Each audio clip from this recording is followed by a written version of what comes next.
Mami kok kasih. Rasul itu lo. Mami sedih, mami suruh dulu itu baru minta jawab.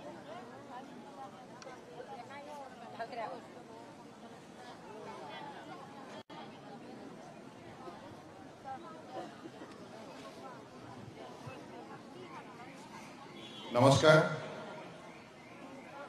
Bharat माता की अपना लोग इमान शक्तिशाली कंठस्वर इमान दुर्बल हले बेया हबो नय भारत माता की আজি এইখন নিৰ্বাচনী প্ৰচাৰ সভা আৰু এইখন নিৰ্বাচনী প্ৰচাৰ সভা অনুষ্ঠিত হৈছে 25 নং বাগানপাৰা পৰিষদীয় সমষ্টি গতিকে মই আজি এই নিৰ্বাচনী সভাত অংশগ্ৰহণ কৰা স্থানীয় ৰাইজলৈ প্ৰথমে মোৰ আন্তৰিক শ্ৰদ্ধা জ্ঞাপন কৰিছো আজি সভাত উপস্থিত আছে ভাৰতীয় জনতা পাৰ্টি অসম প্ৰদেশৰ মাননীয় সভাপতি সাংসদ পৰম শ্ৰদ্ধেয় দিলীপ শইকীয়া ডাঙৰীয়া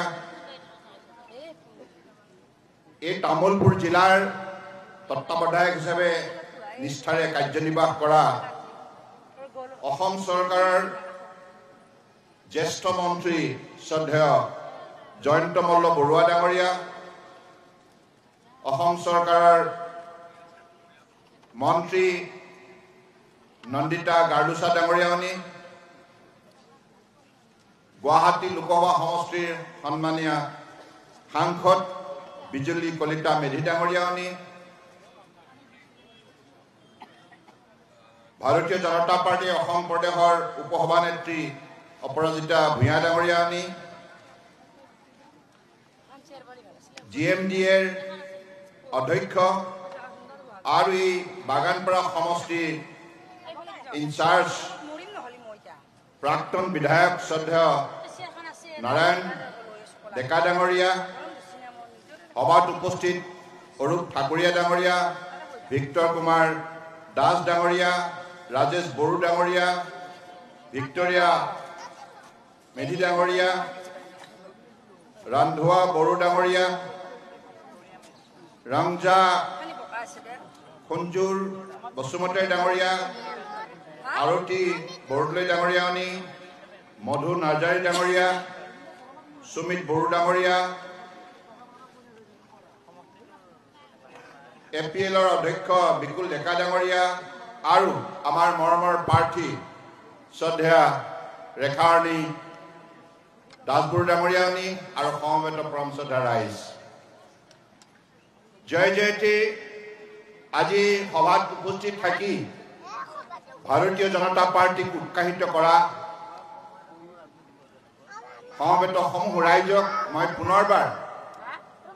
ভাৰতীয় জনতা পাৰ্টিৰ তৰফৰ পৰা আন্তৰিক কৃতজ্ঞতা জ্ঞাপন কৰিছো BTR ইয়াৰ যিখন স্বায়ত্তশাসিত চৰকাৰ এই চৰকাৰ গঠন প্ৰক্ৰিয়া সম্পূৰ্ণ কৰিবৰ বাবে অহা 22 তাৰিখে অনুষ্ঠিত হ'ব লগা নিৰ্বাচনত আপোনালোকে অংশগ্ৰহণ কৰিব লাগিব আৰু আপোনালোকে অত্যন্ত ধীৰ স্থিৰে সিদ্ধান্ত ল'ব লাগিব যে এইখন চৰকাৰ যিখন গঠন হ'ব এই গঠন প্ৰক্ৰিয়াত যেন আপোনালোকৰ অত্যন্ত আন্তৰিক প্ৰচেষ্টাত চৰকাৰখন সৰ্বাংগ সুন্দৰ হয় জনসাধাৰণৰ স্বাৰ্থত নিষ্ঠাৰে কাম কৰা চৰকাৰ হয় আৰু যিখন চৰকাৰে আপোনালোকৰ আশা আকাংক্ষাবিলাক পূৰণ কৰিব পাৰে আৰু আপোনালোকে দেখিছে এই নিৰ্বাচনত অংশগ্ৰহণ কৰা যিমানবিলাক ৰাজনৈতিক দল আছে এটাই দল যিটো দলে কামে কাজে সততাৰে নিষ্ঠাৰে ভাৰতবৰ্ষৰ জনগণক আজি জন্ম লগ্নৰ পৰা সেৱা আগবঢ়াই আহিছে সেই দলটো হৈছে ভাৰতীয় জনতা পাৰ্টি মই ভাৰতীয় জনতা পাৰ্টিত থকা এগৰাকী কাৰ্যকৰ্তা হিচাপে কথাটো কোৱা নাই আপোনালোকে যুক্তিৰে কঢ়িয়াই চাওক ভাৰতবৰ্ষৰ স্বাধীনতা লাভ কৰা ৭৩ বছৰ হ'ল আৰু এই সমস্যাৰ ভিতৰত ভাৰতবৰ্ষৰ ৰাজত্ব কৰা ভাৰতবৰ্ষক পৰিচালনা কৰাৰ শাসনৰ বাকজুৰি হাতত লোৱা যিমানবিলাক ৰাজনৈতিক দল 1947 চনৰ 15 আগষ্টৰ পৰা এই ভাৰতবৰ্ষত আত্মপ্ৰকাশ কৰিছে সেই সকলো ৰাজনৈতিক দলবিলাকৰ ভিতৰত আপোনালোকে দেখিব বিজেপিয়ে 1980 চনৰ 6 এপ্ৰিলত ভাৰতবৰ্ষৰ ৰাজনৈতিক পথত আত্মপ্ৰকাশ কৰিছে তেতিয়াৰ পৰাই এই প্ৰতিশ্ৰুতিয়ে তেখেতসকলে ভাৰতীয় জনতা পাৰ্টীয়ে ভাৰতবৰ্ষৰ জনগণক সেৱা আগবঢ়াই আহিছে যে আমি যি কাম কৰিম দেশৰ স্বাৰ্থত কৰিম জনতাৰ স্বাৰ্থত কৰিম নিস্বাৰ্থভাৱে সততা নিষ্ঠাৰে কাম কৰাটোৱে হৈছে বিজেপিৰ প্ৰথম আৰু প্ৰধান ধৰ্ম প্ৰথম নীতি গতিকে সেই নীতি আদৰ্শ হিচাপে লৈ আজি ভাৰতীয় জনতা পাৰ্টীয়ে কাম কৰাৰ বাবে আজি আপোনালোকে নিজেই দেখিছে কেনেধৰণে ভাৰতীয় জনতা পাৰ্টীৰ কাৰ্যকালত গোটেই দেশৰ জনগণে সামাজিক ন্যায় বুটলিবলৈ সক্ষম হৈছে অৰ্থনৈতিক উন্নয়নৰ মুখ দিছে আৰু আটাইতকৈ ডাঙৰ কথা সন্মান সহকাৰে জীৱনৰ বাটত আগুৱাই যোৱাৰ অধিকাৰ ভোগ কৰিছে এই হৈছে ভাৰতীয় জনতা পাৰ্টীৰ বিশেষত্ব বৈশিষ্ট্য গতিকে এই চৰিত্ৰক লৈ সৰু বৰ যিমান পৰ্যায়ৰ নিৰ্বাচন আছে পঞ্চায়ত হওক পৌৰসভাই হওক বা এনেধৰণৰ স্বায়ত্তশাসিত পৰিষদৰ নিৰ্বাচনে হওক বা MLA হওক MP হওক প্ৰতিটো পৰ্যায়ৰ নিৰ্বাচনতে ভাৰতীয় জনতা পাৰ্টীয়ে সকলো সময়তে জনতাৰ প্ৰতি দায়বদ্ধতাৰে দায়িত্ব সহকাৰে কাম কৰি সেই নিৰ্বাচনৰ যোগেদি জনতাই দিয়া মতামতক শ্ৰদ্ধা জনাই আহিছে গতিকে এইবাৰো বিটিআৰ গঠন প্ৰক্ৰিয়াত আপোনালোকে সকলোৱে সহযোগ কৰক শতকৰা 100% ভোটদান প্ৰক্ৰিয়াত অংশগ্ৰহণ কৰক আৰু ভাৰতীয় জনতা পাৰ্টী এই নিৰ্বাচনত যিমান প্ৰাৰ্থীয়ে বা পাৰ্টীয়ে অংশগ্ৰহণ কৰিছে আটাইতকৈ যদি সফলভাৱে কাম কৰা কোনোবা এটা ৰাজনৈতিক দল আছে সততাৰে কাম কৰা কোনোবা ৰাজনৈতিক দল আছে সেইটো হৈছে ভাৰতীয় জনতা পাৰ্টী হয়নে নহয় সকলোৱে কওক হয়নে নহয় এইকাৰণে মই কৈছো অটল বিহাৰী বাজপেয়ী ডাঙৰীয়াও 3টা কাৰ্যকালৰ প্ৰধানমন্ত্ৰী আছিল 13 দিন 13 মাহ আৰু 5 বছৰ আৰু বৰ্তমান পৃথিৱীৰ সৰ্বাধিককৈ লোকপ্ৰিয় নেতা ভাৰতবৰ্ষৰ সকলো জনগণৰ অতি মৰমৰ আপোন প্ৰধানমন্ত্ৰী নৰেন্দ্ৰ মোদী ডাঙৰীয়াৰ নেতৃত্বত যোৱা 11 বছৰ ভাৰতবৰ্ষৰ জনগণৰ সহযোগত যিখন চৰকাৰ বিজেপি চৰকাৰ পৰিচালিত হৈছে এইখন চৰকাৰে আজি কেৱল দৰিদ্ৰ জনগণৰ বাবে সকলো শ্ৰেণীৰ ৰাইজৰ বাবে আন্তৰিকতাৰে কাম কৰাৰ বাবে আজি ভাৰতবৰ্ষৰ বিশ্বৰ অন্যতম শক্তিশালী ৰাষ্ট্ৰ হিচাপে চিহ্নিত হৈছে নে নাই গতিকে আপোনালোকে নিজেই দেখিছে যে আজিৰ তাৰিখত বিশ্বৰ বুকুত বিভিন্ন ধৰণৰ ঘটনা পৰিঘটনা হৈছে এই গোটেই দৃশ্যপথত এখন ৰাষ্ট্ৰই বিশ্ব শান্তিৰ বাবে বিশ্বৰ মানৱ সমাজৰ মাজত সমন্বয় ভৰা শক্তিশালী কৰিবৰ বাবে সন্মুখৰ পৰা নেতৃত্ব দিছে সেইখন ৰাষ্ট্ৰই হৈছে ভাৰতবৰ্ষ আৰু ভাৰতবৰ্ষৰ প্ৰধানমন্ত্ৰী নৰেন্দ্ৰ মোদী ডাঙৰীয়া গতিকে সেইবাবে মই আপোনালোকক আহ্বান জনাওঁ যে ভাৰতীয় জনতা পাৰ্টীয়ে বিটিআৰ চৰকাৰ গঠন কৰিলে আপোনালোকে নিশ্চিত হৈ থাকক সকলোবিলাক চৰকাৰ আঁচনি আপোনালোকে সুফল পাবলৈ সক্ষম হ'ব সকলোবিলাক আঁচনি পুৰুষ মহিলা শিশু গৰ্ভৱতী মহিলা যুৱক যুৱতী ছাত্ৰ ছাত্ৰী বৃদ্ধ বৃদ্ধা বিধৱা দিব্যাংগ খেতিয়ক শ্ৰমিক সকলো শ্ৰেণীৰ ৰাইজক লগত লৈ ভাৰতবৰ্ষক বিশ্বৰ বুকুত আত্মনিৰ্ভৰ ভাৰত হিচাপে গঢ়ি তোলাৰ যি যাত্ৰা মাননীয় প্ৰধানমন্ত্ৰী ডাঙৰীয়াই 2014 চনত আৰম্ভ কৰিলে তাৰ ফলশ্ৰুতিত আজি ভাৰতবৰ্ষ শক্তিশালী হ'ল কংগ্ৰেছে 55 বছৰ কাল ৰাজত্ব চলালে 55 বছৰ কাল তেখেতসকলে শাসনত থাকিও ৰাস্তা পদূলি দলং স্বাস্থ্য কেন্দ্ৰ চিকিৎসা ব্যৱস্থা খেতিয়কৰ উপাৰ্জন দুগুণ কৰা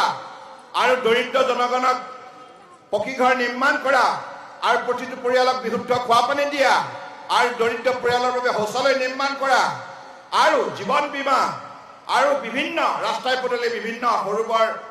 ব্যৱসায় বাণিজ্যত জড়িত থকা লোকক আৰ্থিক সহযোগিতা আগবঢ়োৱা মহিলাসকলক ৰাজ্য চৰকাৰ কেন্দ্ৰীয় চৰকাৰ বিভিন্ন আঁচনিৰ যোগেদি লাখপতি দিদি কৰা এই সকলোবিলাক আঁচনি আজি সবকা সাথ সবকা বিকাশ নীতিৰে ৰূপায়ণ কৰা হৈছে কোনো ইয়াত বৈষম্য নীতি লোৱা নাই অৰ্থাৎ কোনো জাতি জনগোষ্ঠী ভাষা ভাষী ধৰ্মাৱলী লোকক একাকাৰ কৰা নাই একাহৰীয়া কৰা নাই সকলোকে লগত লৈ সকলোকে সামাজিক ন্যায় দিছে কন্যাকুমাৰীৰ পৰা কাশ্মীৰ গুজৰাটৰ পৰা অৰুণাচল প্ৰদেশ এই বিশাল উপমহাদেশত বসবাস কৰা 142 কোটি জনগণক পৰম শ্ৰদ্ধাৰ প্ৰধানমন্ত্ৰী নৰেন্দ্ৰ মোদী ডাঙৰীয়াই আজি তাৰিখত যেনেধৰণে শক্তিশালী কৰি তুলিছে তাৰ ফলশ্ৰুতিত আজি ভাৰতবৰ্ষ শক্তিশালী হ'ল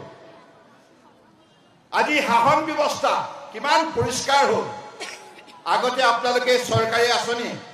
বিভিন্ন আঁচনি এই আঁচনিৰ ধন পাব লগা হ'লে আপোনালোকে কাৰোবাক ঘুষ দিব লগা হয় মধ্যভোগীয়ে আপোনালোকৰ প্ৰাপ্য অধিকাৰ কাঢ়ি লৈ যায় মহিলাই হওক পুৰুষে হওক খেতিয়কে হওক কোনোৱে তেখেতৰ নামত আবণ্টিত ধন শতকৰা 100% পোৱা নাছিল কিন্তু আজি তাৰিখত আপোনালোকে চাওক আপোনালোকৰ নামত ধাৰ্য কৰা ধন বেংকৰ একাউণ্টৰ যোগেদি শতকৰা 100% আপোনালোকে পাবলৈ সক্ষম হৈছেনে নাই একেলগে কওক মহিলা পুৰুষ সকলে হৈছেনে নাই এই হৈছে স্বচ্ছতা এই হৈছে দৰিদ্ৰ জনগণৰ প্ৰতি শ্ৰদ্ধা ভক্তি মৰম আৰু এই হৈছে দৰিদ্ৰৰ সেৱা এইকাৰণে মাননীয় প্ৰধানমন্ত্ৰী ডাঙৰীয়াই কৈছে সেৱা সুশাসন আৰু গৰীব কল্যাণ এই প্ৰধান মূল মন্ত্ৰ লৈ আজি তেখেতে 11 বছৰে ভাৰতবৰ্ষৰ শাসন ব্যৱস্থাক পৰিষ্কাৰ কৰি স্বচ্ছ আৰু নিকা নীতিৰে আজি ভাৰতবৰ্ষৰ প্ৰতিটো পৰিয়ালক সন্মান সহকাৰে জীয়াই থকাৰ অধিকাৰ দিছে কংগ্ৰেছৰ কাৰ্যকালত কোটি কোটি লোকে ভোকত থাকিব লগা হয় ভাত পানী নাই চাউল মুঠি নাই আটাও নাই কোটি কোটি লোকে ৰাজপথত শুব লগা হয় কাৰণ ঘৰ বাৰী নাই অন্ন বস্ত্ৰ বাসস্থান চৌদিশে অভাৱ আছিল তেখেতসকলে সেই সময়ত কি বুলি কৈছিল গৰীবী হটাও কেৱল শ্লোগান আৰু দৰিদ্ৰ নিৰ্মূলকৰণৰ বাবে যিমানবিলাক আঁচনি দৰকাৰ সেই আঁচনি কিছু অংকক লৈ পেলাই সেই আঁচনিৰ ধন বাজেটৰ ধন ধাৰ্য কৰাৰ পাছত কংগ্ৰেছৰ নেতা পালি নেতাই সেইবিলাক ধন আত্মসাৎ কৰাৰ বাবে কোটি কোটি দুখীয়াই হৈ থাকে কিন্তু এইখন সমাজত পুনৰ সজীৱ কৰি তোলাৰ বাবে মাননীয় প্ৰধানমন্ত্ৰী নৰেন্দ্ৰ মোদী ডাঙৰীয়াই সংকল্প গ্ৰহণ কৰি আজি প্ৰাইম মিনিষ্টাৰ আৱাস যোজনাৰ পৰা আৰম্ভ কৰি বেটি বচাও বেটি পঢ়াও PM কিষাণ আৰু শৌচালয় ইত্যাদি হাজাৰটা আঁচনি হাতত লৈ এই আঁচনি পৰা প্ৰতিটো পৰিয়াল যাতে উপকৃত হয় ইয়াৰ বাবে ৰূপায়ণৰ ব্যৱস্থা স্বচ্ছ আৰু নিকা কৰি পেলালে ইয়াৰ মূল কাৰণ হ'ল আমাৰ গোটেই শাসন ব্যৱস্থাটো পৰিষ্কাৰ হ'ল য'ত টকা পইচা লেনাদেনা বন্ধ হৈ গ'ল কংগ্ৰেছৰ দিনত টকা পইচা লেনাদেনাৰ যোগেদি শাসন ব্যৱস্থা পৰিচালিত হৈছে কিন্তু এতিয়া নৰেন্দ্ৰ মোদী ডাঙৰীয়াই বিজেপিৰ নেতৃত্বত আজি দিল্লীত হওক আজি দিছপুৰত হওক ৰাজ্য চৰকাৰ কেন্দ্ৰীয় চৰকাৰ কতই আজি মানুহে ঘুষ দিব নালাগে আজি স্বচ্ছ নিকা শাসন ব্যৱস্থাৰ বাবে আজি ভাৰতবৰ্ষৰ অন্যান্য ৰাজ্যৰ লগতে অসম আজি শক্তিশালী হৈছে আৰু প্ৰতিটো পৰিয়ালে যাতে ভোকত থাকিব নালাগে তাৰ বাবে নৰেন্দ্ৰ মোদী ডাঙৰীয়াৰ নেতৃত্ব চলা চৰকাৰে আজি প্ৰতিগৰাকী ব্যক্তিক 5 কেজিকৈ চাউল বিনামূলীয়াকৈ দিয়াৰ ব্যৱস্থা কৰিছে আৰু অসম চৰকাৰে তাত সংযোজন কৰিছে নিমখ দাইল ইত্যাদি গতিকে এনেধৰণে দুখীয়া লোকক সেৱা কৰাৰ যিটো মনোবৃত্তি আজি ভাৰতীয় জনতা পাৰ্টিৰ নেতৃত্বত স্বতঃস্ফূৰ্তভাৱে হেতু পৰিষ্কাৰ হৈছে মানুহে প্ৰত্যক্ষ কৰিছে মানুহে উপলব্ধি কৰিছে গতিকে সেইভাবে মই কওঁ এই বিটিআৰ অঞ্চলত বাগানপাৰাত সজাগ আৰু সচেতন নাগৰিকে ৰেখাৰণী দাসবৰুৰ দৰে এগৰাকী অত্যন্ত অভিজ্ঞতাপুষ্ট এগৰাকী দক্ষ সমাজকৰ্মী আপোনালোকে পাবলৈ সক্ষম হৈছে প্ৰাৰ্থী হিচাপে পাবলৈ সক্ষম হৈছে গতিকে এইগৰাকী ৰেখাৰণী দাসবৰুক আপোনালোকে সুযোগ দিয়ক মোৰ দৃঢ় বিশ্বাস আগন্তুক দিনত ৰাইজৰ মানুহ হিচাপে সদায় ৰাইজৰ হৈ কাম কৰি যাওক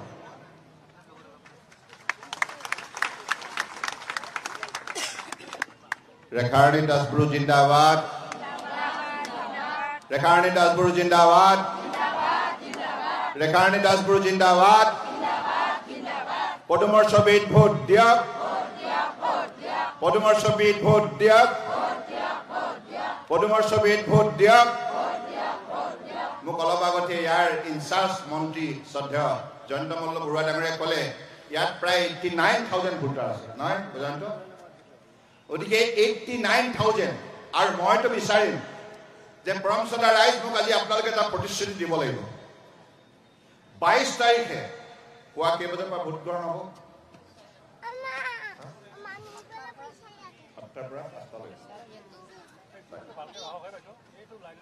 22 তাৰিখে পুৱা 7 বজাৰ পৰা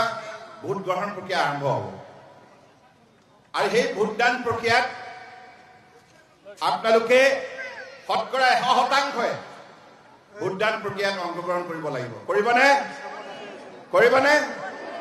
কম সংখ্যক লোকে হাত সকলোৱে একেমুখে কওক কৰিম আৰু পদুমত ভোট দিম পদুমত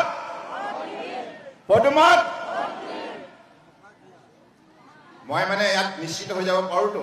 মই কিন্তু গুৱাহাটীতকৈ কম গৈ বাগানপাৰা গৈছিলোঁ বাগানপাৰা আমাৰ পাৰ্টি জিকিবই কাৰণ ৰাইজে প্ৰতিশ্ৰুতি দিছে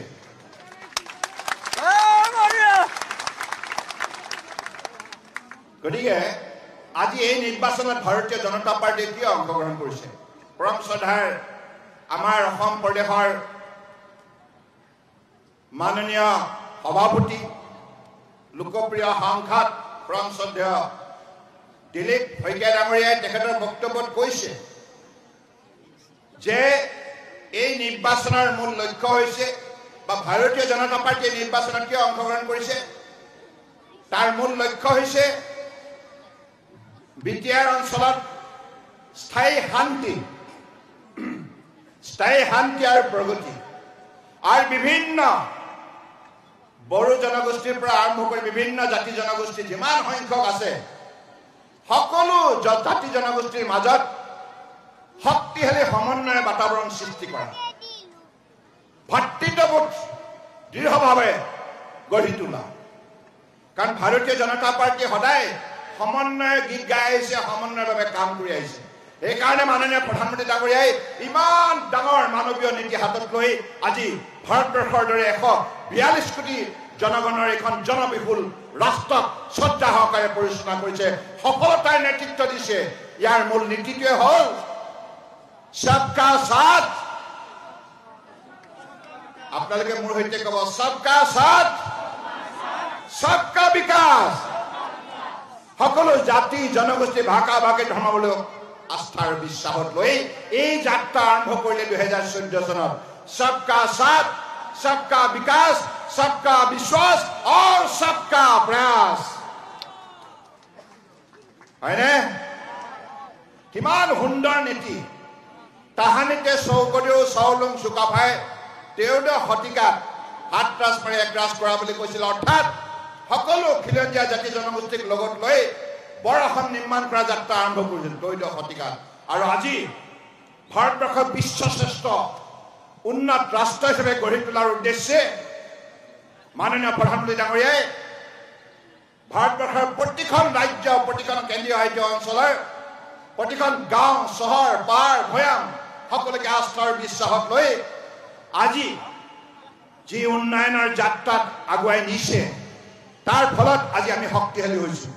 আজি আপোনালোকে শুনি ভাল পাব আৰু বেছি দিন নাই